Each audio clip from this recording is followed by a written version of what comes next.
All right, good morning. It is June 5th, 2023, and we're here at the Bertha Creek National Forest RV campground. Going to do a walkthrough of this place. It's also a recreational gold panning site. We'll talk about that just a little bit. But it is a beautiful Monday morning here, Monday midday. It's about 11 o'clock in the morning. But let's go ahead and get started. Show you what you can expect from this campsite here at Bertha Creek, Alaska. Let's get to it. All right, as I said in the introduction there, we are here at the Bertha Creek campground here in the Chugach National Forest. We're a few miles closer than the Hope Junction. So we're on the Turnagain Pass route here. This is right off the highway. The RV site's set back, but as you can see, there's quite a bit of road traffic up here. This is the main connection between Anchorage and the Kenai Peninsula. Pretty much the only connection, unless you're flying or going by boat. But it is off here. This is pointed towards Turnagain Arm and Anchorage. So off to the left here. Of course, if you're going down to the Kenai, it's off to the right. Okay, let's go ahead and look through this. Okay. Again, it is a national forest, so National Forest Park rules apply. If you have a Alaska State camping pass or something, that's not applicable here. So you're looking at your national park rules. Okay. And I don't know if you can see it real well, but it's a little bit of a steeper incline here. Not too bad though. Okay, the first thing I'll talk about is the gate up here. We came by here about 3 weeks ago, and the gate had 3 feet of snow on it. You could barely see the road closed here. So I'm not a fan of gates on public land, but with a little bit of steepness and the fact that there's not all that many turnarounds, you gotta appreciate the road closed won't let you in. Okay, if the road is closed, then there's probably a reason for that. Don't try to get around it. At least if you do it at your own peril. Okay. So we'll talk about the recreational gold panning aspect of this site first. This used to be a commercial claim, and if you dig around a little bit, you'll find their old tailings, especially further up the creek. I'm going to talk about a little bit more about it up here before we get close to the creek, because this creek's actually pretty loud. Okay, so the first thing you'll see when you come through the gate, off to the right is this little bridge. Beautiful little creek. Loud, rushing Alaskan creek. And we spent yesterday panning, and there is gold here. We're getting 2 to 3 specks per pan. So nothing that made me want to, and I'm going to stop here because it's already starting to get loud. I'll go up and take another video of it here in a second, but I want to talk a little bit. Okay, we weren't finding anything that made me want to bring out the sluice or the gold cube or anything like that. Okay, we did a pretty decent sampling up and down the creek.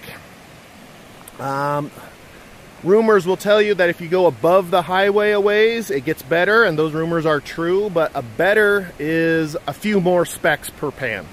Okay, at no point, my rule of thumb for getting out the gold cube or even the sluice is I want to see around 10 specks per pan before I bother getting out anything other than my gold pan out. Okay, I'll prospect for a day with my gold pan.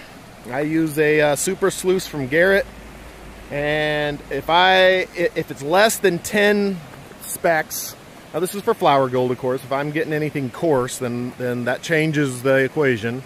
We all like coarse gold, makes nice collector's item. But for flower gold, I use 10 specks as my rule of thumb. If I'm getting more than 10 specks, I'll go ahead and break out the gold cube, maybe set up a sluice and dig a little deeper.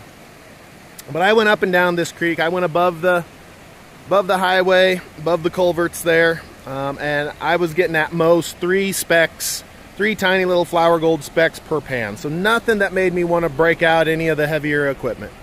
Okay, but one of the nice things about this site is it is just kind of like Resurrection Creek over in Hope. It is really nice for kids. It's a loud river. That's why I'm not getting any closer, because it's already getting loud, and I'll pop up and show you here in a second. But it's nothing that I'm worried about the kids. So I had a great day yesterday with the kids. They were panning, I was panning. We weren't finding much, but we were certainly having a good time. I'm gonna go ahead and walk up on this bridge because you don't want to spend the whole video hearing me talk. Okay. Now, if you do come up here, I dropped a can of my bear spray yesterday. I had to carry my son on my shoulders to get him over a deeper spot. He only had his mud boots. So if you come up here and you find a can of bear spray, maybe it's mine. I'm sure I'm not the only one that's dropped bear spray. Okay. It's just a pretty little creek. Now, I'm not going to walk up in there because I don't really need to. But the highway, you can see the guardrails right there. Right up in here is a culvert, a double culvert. Okay. If you're wearing waders, you can walk through it, walk under the highway on the other side. If you're in mud boots, you'll think you can. You'll walk all the way to the other side and pretty shallow, but then right at the other side, there's a deep spot. Where you're not going to want to walk through with your mud boots. So if you don't have waders, don't try it. Just go ahead and go up and over the highway to go above the culvert. And like I said, I got a little bit better above the culvert, but I'm talking 2 or 3 specks better, not break out the gold sluice better. Okay. And then, like I said, below the bridge, okay, it joins up with the bigger river down there. Okay. And there's a little trail on both sides, and you'll find other people's gold panning tailings and diggings here and there. Okay, it's a really fun day. You're not going to go home with a big pocket full of gold. You'll go home with a few specks and a vial. But you know what? It's a heck of a lot of fun. Okay, so that's this bridge here. Good picture spots. Okay. Let's go ahead and walk down and look at the RV sites. If this is your first time up here, there's some beautiful mountains around. Bring your binoculars, bring your zoom lens. This is the second day in a row that it's been absolutely gorgeous here. Blue sky, a little bit of clouds. Yesterday was no clouds, but today's blue clouds. Blue sky and some clouds. All right, let's go ahead. So, like I said, bring your gold pan, but I wouldn't next time I come up, I'm not going to bring my gold cube or my sluice or anything like that. They're just, I did not find enough. Now, I mean, obviously, the harder you work at it, the more you'll find. But up above the highway, I got into some commercial tailings, some big rocks, big stuff that, you know, needed heavy equipment.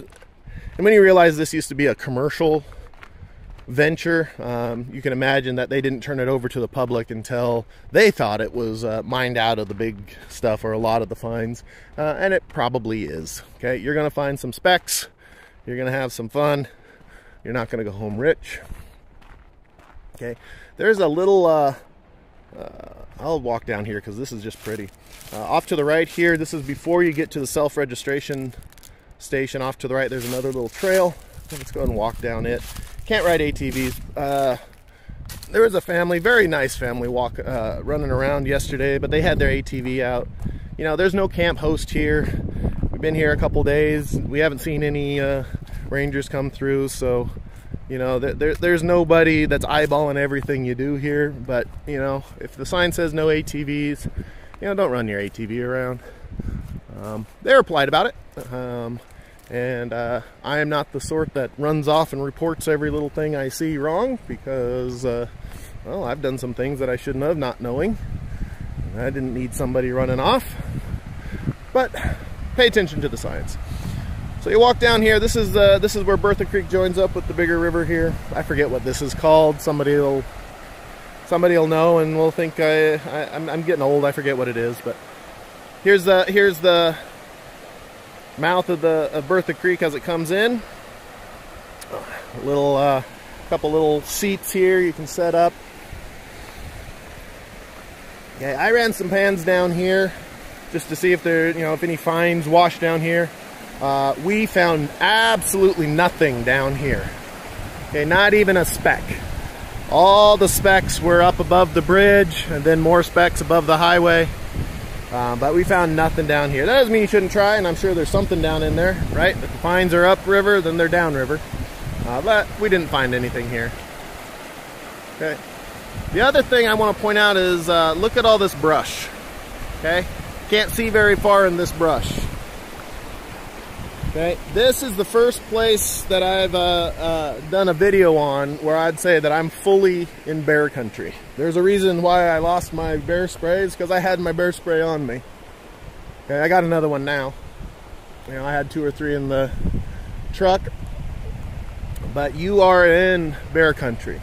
Okay, I've stopped here before, gotten out, and I've smelled the bear. Okay, I've never seen one here.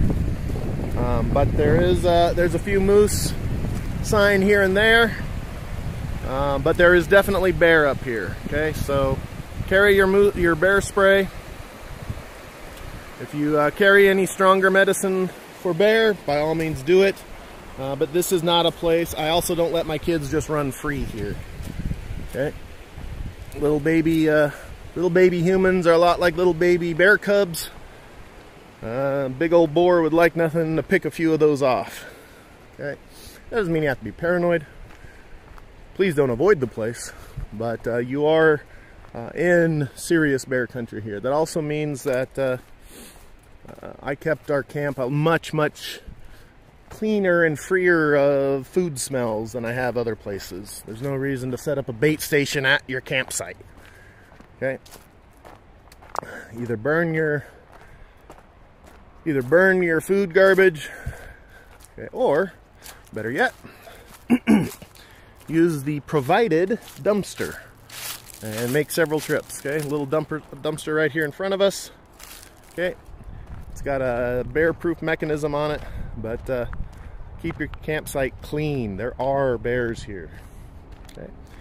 If you were going off the website, you'll say that water is provided here, or water is available here, and indeed it is. However, as of June 5th, 2023, the handle is gone.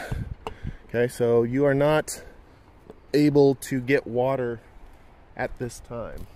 Okay, so yes, the website will tell you that water is available, but the pump is broken right now. Okay. So I don't know if that's because the water is bad. I don't know if it's because, you know, this place was frozen 2 weeks ago and they just haven't brought it back. I don't know. But there is no water available other than the river right now. Okay, this is a self-service pay station. And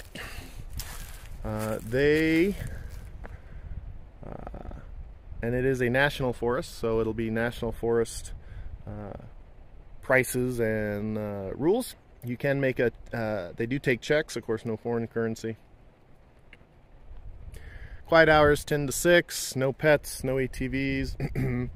And again, you are in bear country here. Okay, so don't underestimate that here. Some of the other campsites, you know, there's a lot of people, it's closer into town, yeah, you have to be bear aware, but you know, in reality, you're probably not going to see anything. You're a little further out. There is no cell phone here. You're outside of cell. So if you, we're running a Starlink, so we can still get internet, but you need some sort of satellite system, some sort of your own system to get internet here or connection. But there is no cell service here. You're outside cell. Okay.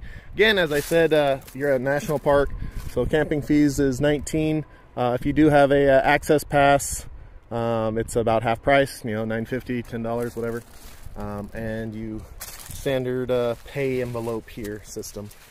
Yeah, fill out your envelope, stuff it in the box there. Okay. The rest of this is a standard RV site. Okay. There's a couple RVs off to the left, so I'm not going to do the full loop. When you come in, you'll keep right, one way to the right. There is a food locker here, so if you're running a tent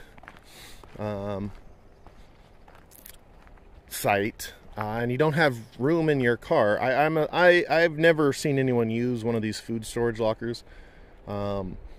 They'll say to keep your food in a hard container, including an RV or car, and you got here somewhere. I suppose if you're on a bike, and there's actually quite a few cross-country bicyclists that come through on this route.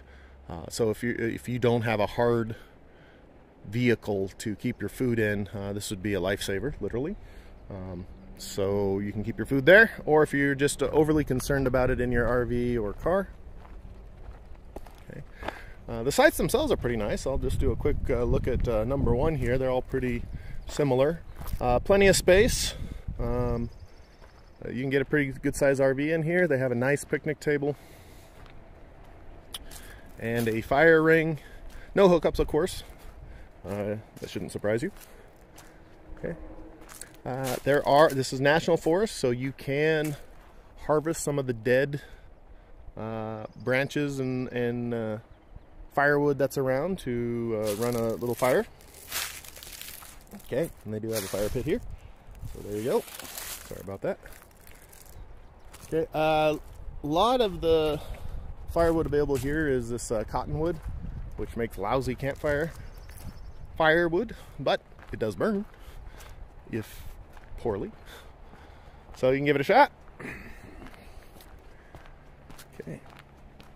And we're still really on the front end of this RV campground, although it's not very big. Okay. This let's see, what number is this? Number 3, more or less right on the river. Okay. This is a nice little one. Good view. You got a good view of the mountain up in front of you, right in front of the river. I always get a little bit nervous about camping right in front of the river. Just about every other animal out here also gravitates towards the river, just like humans do. So I always have it in the back of my mind that if you're camping on the river, you're camping right on top of a super highway for, you know, bears and moose.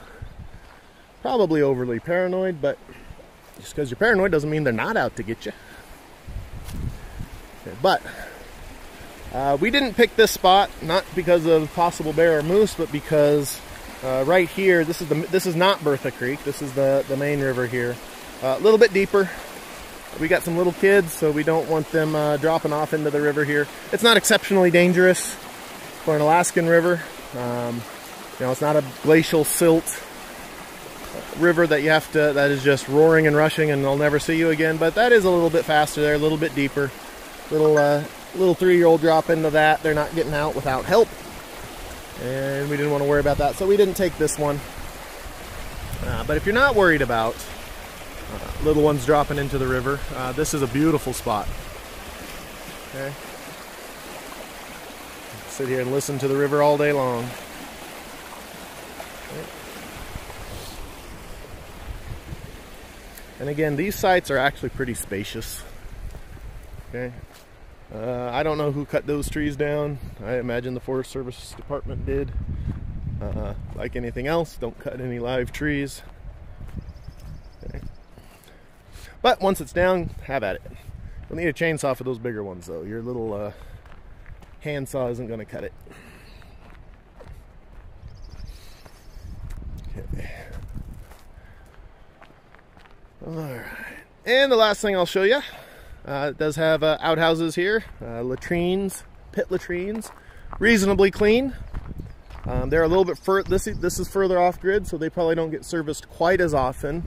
So they're a little, shall we say, dirtier, but it's dirt, not overuse dirty. You know, I always bring you go to, you know, Walmart or whatever and get a box of those basically antiseptic baby wipes, you know, a little bit of antiseptic in it, Clorox bleach, whatever. I always bring those when I'm camping out here and using public latrines. I'd encourage you to do the same. Bring one of those, but it's not dirty. It's not overuse dirty, should I say. So it's not too bad. Another look at the main river here. This is not, I mean, I imagine there's gold in here, but I didn't bring my kids down here to try it, so feel free to run a pan or two, see what you can find. But again, I'd expect that it's about the same. You're going to find a few specks here and there, especially if you dig deeper. The deeper you dig here in Alaska, the better. That's probably true anywhere, but it's especially true in Alaska. We get so much snow and ice melt runoff that just puts all of these gravels into suspension, that anything heavy, gold, just sinks down.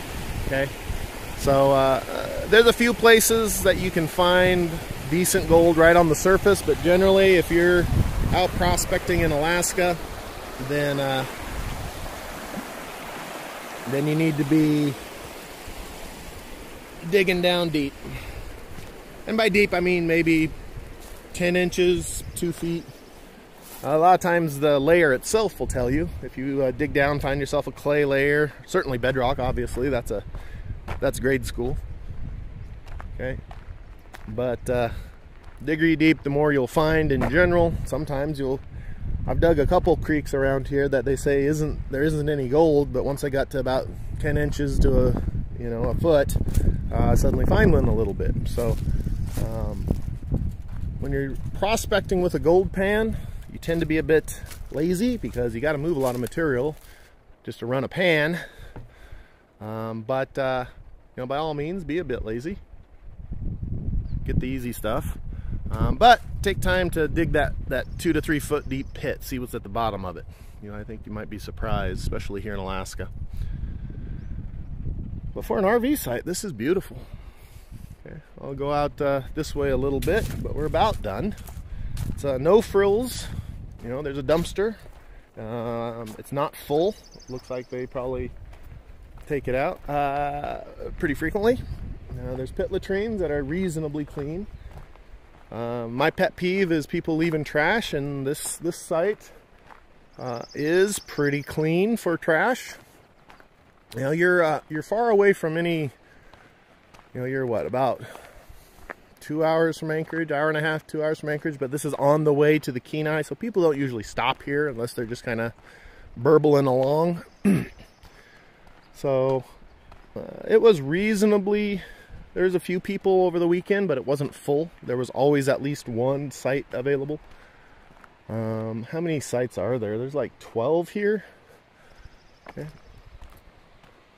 Got a couple RVs up here to the left, so I'll stop my tour here in a moment, but I wanted to show a couple shots of the mountain.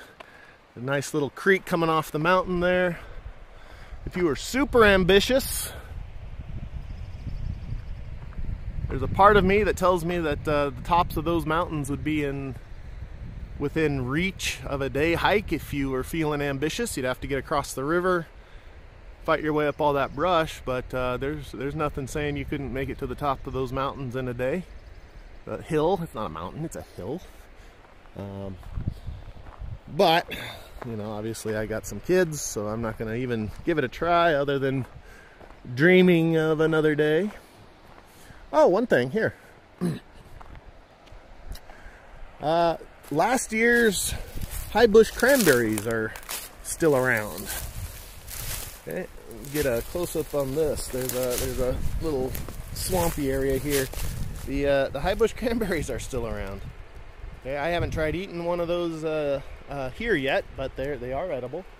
One thing to remember is some of these berries, the bears might be able to get into there and use that as a food source while they're waiting for the salmon to start running. In the last couple days, we've started seeing reports of Seward and Kenai. The salmon are starting to run, but they're certainly not way up here yet. They won't ever be way up here, but the bears are probably looking for something to eat, and those berries are is something to eat. So anytime you're around berries in Alaska, partake if you choose, but that also means the bears might be partaking as well. And again, you're up here on close to Turnagain Pass. Absolutely gorgeous, gorgeous, gorgeous views. Okay, I am not going to continue on. There's a couple RVs up there, and honestly, it's just to continue past the loop, it's just more of the same. Like I said, about 12 to 13 sites. Plenty of room. I will say that on the interior of the loop, inside on the eye of the loop, if you will, there's 4 or 5 sites that are on the eye of the loop. So if you're more paranoid about bears, you could probably be on the eye of the loop, have your back with other people, and not have to worry about it as much. Okay, but again, this place is just gorgeous. Okay, Very family friendly. Another thing that you'll hear is if you bring a dog, keep your dogs close. Dogs don't like bears and bears don't like dogs. And I got a car coming by here, so I'm going to go ahead and lift up over, let them drive by. If you bring your dog, keep him close. Here in Alaska, there's a saying that dogs will tell you when there's a bear there, but if you let the dog go, it'll go and harass the bear. And half the time the bear will run away, and the other half of the time the bear will chase the dog and the dog will run away. Well, what happens when a dog runs away? It runs back to where it feels safe, right? Where does it feel safe? In your RV, in your truck, or under the picnic table that you're sitting on. And so when Master Bruin comes chasing your annoying little yap dog, your little lap dog will go hide underneath the picnic table and Master Bruin will land in your lap. Okay?